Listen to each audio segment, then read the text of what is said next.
Məni özümə yar eylə Tanrım, kimsədən ummadan dik dayanım. Kölgə axtarmadan gedim yolunu, tənhalığım belə mənə sirdaş olsun. Məni özümə yar eylə Tanrım, qəlbimi öz nurumla doldurum.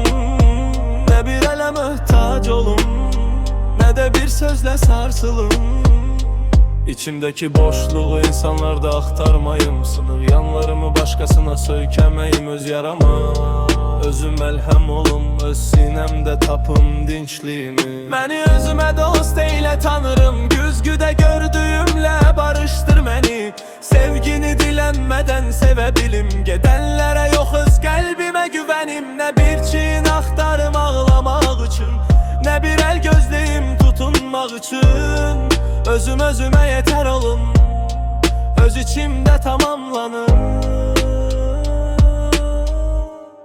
Məni özümə yar eylə Tanrım, kimsədən ummadan dik dayamım. Kölgə axtarmadan gedim yolumu, tənhalığım belə mənə sirdaş olsun. Məni özümə yar eylə Tanrım, qəlbimi öz nurumla doldurum.